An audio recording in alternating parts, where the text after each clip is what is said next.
What's up YouTube, this is the Federation here, and I'm back with another Rome 2 Total War guide video. This is going to be the sequel to the one I put out just a couple days ago, and that one was about useless units, so if you haven't seen that, you might want to go back and check that out. It's about units that aren't just not cost effective, but are in fact totally useless and serve no purpose at all on the battlefield. This video is going to be the total opposite, and is going to focus on units that I think are some of the most cost-effective options you can bring. So we're actually going to get started right with the Aravacci. They have a couple of units that I think are really good. The first might seem a little bit surprising, but it's this Iberian Spearman, and the second is the Iberian Skirmisher.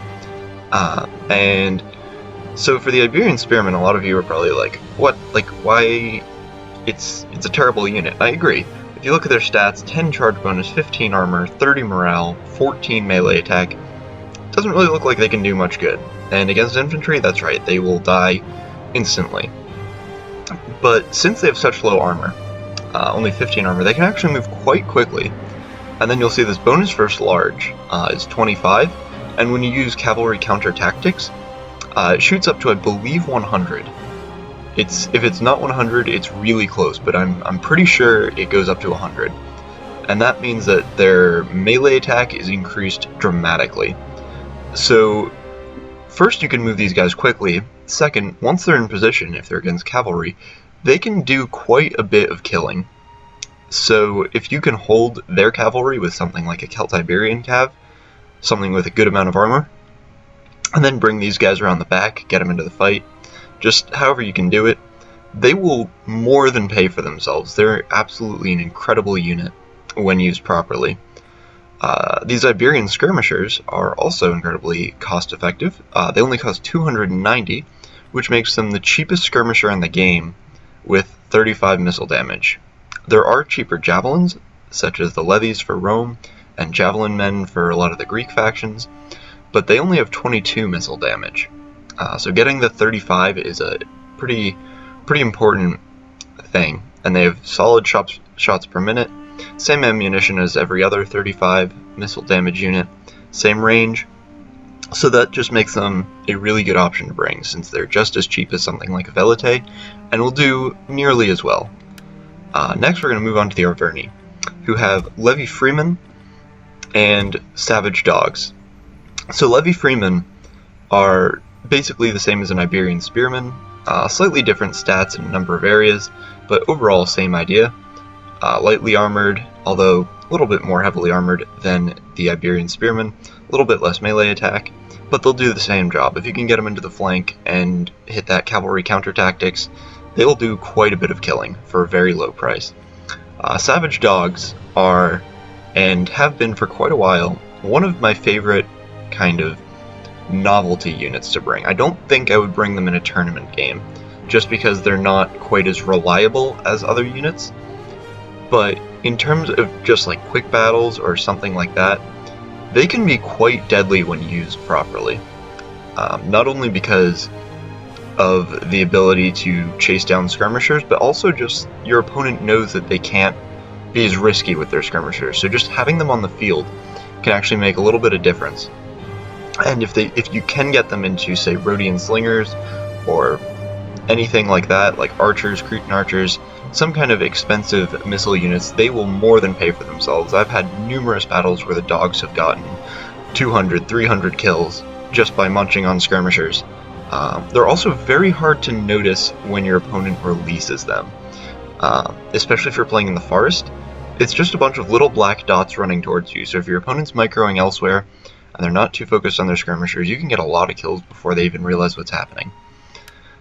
So next we're going to take a look at Athens. And Athens only has really one unit that I would consider worthy of being called one of the most cost-effective in the game, and that's this Mercenary Veteran Hoplite. So if we compare it to a picked Hoplite, let's see, there's a little bit of difference. You've got 4 extra melee attack, you've got 2 extra melee defense, and 10 extra base morale, as well as the expert charge defense. But everything else, including disciplined and encourage, is exactly the same. And this is one of the cheapest encourage units in the game at only 840. and I think the price didn't really increase when CA, I think it was patch 9, totally reworked the pricing of units with the Encourage ability. So that makes them, obviously there's like Sobek cultists and other kind of novelty units like that that have the Encourage ability, but in terms of an actual unit that you would put in the main line, it's these guys and the Bronze Shield Pikes that really are the strongest Encourage ability units for a low price. So it should come as no surprise that Bactria has a number of cost-effective units, and I think that especially these Indian Armored Elephants are cost-effective, but I'm not going to include them in this video. Also, as I mentioned in the other one, Scythian Horse Archers are incredibly cost-effective, especially with their reduction in price. But their most cost-effective unit by far are these Bactrian Peltasts. And to see why, if you haven't already made extensive use of these, let's take a look at Light Peltasts and Normal Peltasts. So the advantage Light Peltasts offer over Normal Peltasts is that they get extra shots per minute, they get extra ammunition, but they lose quite a bit of armor. The advantage of a Bactrian Peltast is it has the same offensive stats as a Light Peltast, while having the same defensive stats as a Normal Peltast. Plus it has the extra base morale. And it only costs 20 more. So basically you get a unit with a lot of killing power and 3 extra ammunition over Normal Peltast that's not going to die as easily as a Light Peltast. So they are an absolutely incredible unit. Highly recommend bringing quite a few of these guys if you're playing as Bactria. And next we're going to look at the Boii. And I haven't had a ton of opportunity to test these Axe Warriors, but I've played a couple of battles, and when I played against a Pontic Sword unit, they actually did very well, and until they got down to about 50 men, they were killing about 1-to-1 of the Pontic Swords. Eventually the swords won out. But these Axe Warriors are quite deadly, and that's not even how they're meant to be used. They're not meant to be the frontal force. You're supposed to have something like a Sword Follower or a Veteran Spear hold the line, and then these Axe Warriors come around the flank. Seeing as they have 16 armor-piercing damage, they're going to be pretty deadly. They're kind of like a Hillman with good stats in other areas as well. So quite a useful unit. Carthage has quite a few of its own. The main two I'll focus on are late Libyan Hoplites and late Carthaginian Hoplites, and mostly late Libyan Hoplites, because look at their armor. That's unbelievable. You're paying 70 for, or you're paying 300 for a unit with 70 armor. Just to quickly compare that to another unit that costs 300, pretty similar unit. These Militia Hoplites have 45 armor. You can't really get a better meat shield than this.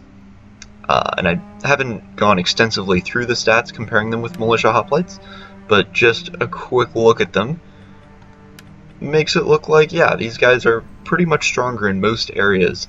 Obviously they have a little bit lower melee defense, but they have a bit higher melee attack, and they're comparable in all other areas, but that 70 armor makes them one of the best meat shield units in the game. Similarly, these late Carthaginian Hoplites are the same price as a normal Hoplite, but have better stats in a number of areas. So just I'll quickly flick between these, and if you want to see it in better detail, you can pause the video and look. But yeah, there's just, to quickly go over the first couple, it's 34 and 32, and for Carthaginian it's 36, 36. So they just have a little bit more killing power, and you're paying the same price getting a better unit. So also, these Campanian Cavalry I would say are incredibly cost effective. 69 melee attack is just unbelievable. They're not going to really have the armor or melee defense. Actually, they do have pretty good armor, but they don't really have the melee defense of something like an Aspis Cav. So if you're going head on, Aspis Cav is... Actually, Aspis are low as well. So yeah, that actually means Campanian Cav are an even better unit than I thought. They're just a lot of killing power, a lot of staying power, and especially if you can get them into an isolated infantry unit, they can make a huge difference in the battle. So it's actually going to be quite a bit before we get to the next unit, or faction that I think has some truly cost-effective units. And if I'm skipping factions, that doesn't mean that I don't think the faction is bad, it just means that I don't think that they have a particularly cost-effective unit. They may have a lot of mildly cost-effective units, but nothing that really caught my eye. So I'm going to take a look at these Sobek cultists now. And I'm aware that they only have 60 men in the unit, but they provide both the Encourage ability and the Scare ability, which makes them one of the best support units in the game. The Iceni Druids have a kind of similar role in that they have the Encourage ability, but they don't have the Scare ability. The Sobic Cultists have both, and they also have fairly decent stats. I mean, they're not great, but they can protect themselves. They can maybe do some damage if they're thrown into a flank. 10 armor piercing is pretty solid, and yeah, they're basically the ideal support unit. They've got everything you want, and they're cheap. So Rome, it should come as no surprise, has quite a few cost-effective units. Gladiators and Gladiator Spearmen, Leves, and then they also have War Dogs, which I've discussed with the Arverni. So Leves are crap, let's be totally honest about that, and you're gonna not really want to rely on them, but bringing a couple of them is a pretty good idea. They have 22 missile damage, and 7 of that is armor piercing, so they'll get a good number of kills, and they're not going to last that long, but they don't have that much ammunition either.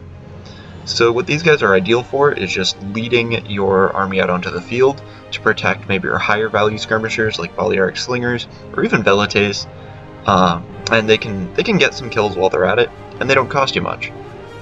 Gladiator Spearmen and Gladiators are pretty similar. They have incredibly high melee attack, and they have this Killing Spree ability, which is very deadly. So they're also both similar in the fact that you have to be careful with them. They only have 10 armor. So in that sense, maybe they're not quite as cost effective as you might think, but at the same time, if you can protect them well, and you can keep them away from skirmishers, both of these units are going to be deadly. 67 melee attack is one of the highest, if not the highest, for any melee infantry. These Gladiator Spearmen might look pretty vulnerable, but then they have the Expert Charge defense, so even if they're charged by cavalry, they're going to be fairly solid even with this low armor. You just have to make sure that they're taking it in the front and not a flank. But both of these units, even though they only have 90 men, are going to give you a lot of killing power for a pretty low price. So I think all of the nomadic factions are pretty cost effective at this point, and that's because they got, I think it's a 5% reduction in the price of every unit. I'm not 100% certain on that, but just some basic math I've done makes it look like every unit is 5% cheaper. Could be wrong on that, maybe they were each adjusted individually, but I'm not sure. I'm not going to go over every unit, obviously, but that 5% reduction gives them a lot of cost-effective units. So the Seleucids, again, it should come as no surprise, have a number of their own cost-effective units. Camel Spearmen and Camel Archers are 2 of them, and I believe that's all. Obviously, Indian Armored Elephants are cost-effective and Chariots are cost-effective, but this video is not meant to be about that kind of unit. And both of these units are pretty similar. You use them to support a cav fight, and they'll do an excellent job. They'll reduce the morale of the enemy cav by quite a bit. The advantage these Camel Archers have is that you can also use Whistling or Flaming Shot and drop morale even further. The advantage of these Camel Spearmen is that they have Trample, which I think is the only melee cav unit in the game with Trample. So that can make them pretty useful in a lot of areas. The Suebi also have some of my favorite, most cost-effective units. Berserkers and Wodeness Spears, as well as Germanic Youths. These guys are pretty similar to Iberian Skirmishers, so I won't really talk about that too much, just a cheap way to get the 35 missile damage. Berserkers, kind of similar to Gladiators in that you definitely have to keep them protected from missiles, but if you do, they have Berserk ability, they're resistant to cold, they can hide in forest, as a lot of units can, but they can scare everyone, and that's important. They also have a 20 bonus versus infantry. So this Berserk ability, combined with the Scare, combined with Headhunt, and this 20 bonus versus infantry, and their high weapon damage, and their high melee attack, means that if you can get these guys into a sword unit, it's just going to tear through it, especially if you can get it into something like a hoplite, or some kind of unit that's not really meant for fighting infantry. These guys are going to be beyond deadly. So definitely if you're playing as a Suebi, bring quite a few Berserkers. Maybe not necessarily the cap of 4, but 2 or 3 could be very good for you. Also, these Wodeness Spears are incredible. They have, and I forgot to mention, yeah, these guys, as well as the Bronze Shield Pikes and the Mercenary Veteran Hoplites, are also a cheap but also useful unit with the Encourage ability. They also have Expert Charge Defense, and for only $7.90, that's a darn good deal. They've got really good stats. They have Cavalry Counter Tactics, which is, I think, one of the most incredible abilities in the game. This Expert Charge Defense means even if you're not microing them, they'll do fairly well. And then, yeah, that Encourage ability, combined with the Scare ability of Berserkers, can really help the Sway Bai win the morale battle. So Syracuse have cost-effective units, but I've already discussed them. They have the Veteran Hoplites, and they have the Campanian Cavalry. And again, I'm going to say that all of these units are my own opinion. It's from my own experiences. This is obviously not definitive or anything like that, and you are all totally entitled to your own beliefs. Some of you may disagree with some of the units I chose. Some of you may have your own units that have worked really well for you in the past. And that's totally fine. I'm sure I've missed some that I would normally have included. But this is just meant to be kind of a guide video for how you can look at units, so that you won't rule out a unit like a Levy Freeman just because its stats are crappy. There's just a lot of ways to look at units, a lot of ways to use them, and a lot of ways to take advantage of the way that the pricing system works. So I hope this video has maybe helped some of you find some more cost-effective units, which might add to the variety of builds you use and add to the effectiveness of those builds. And if you did like this video, please share it with anybody else who you think might enjoy it. Please leave a like, leave a comment with your own opinions, and I will see you all next time.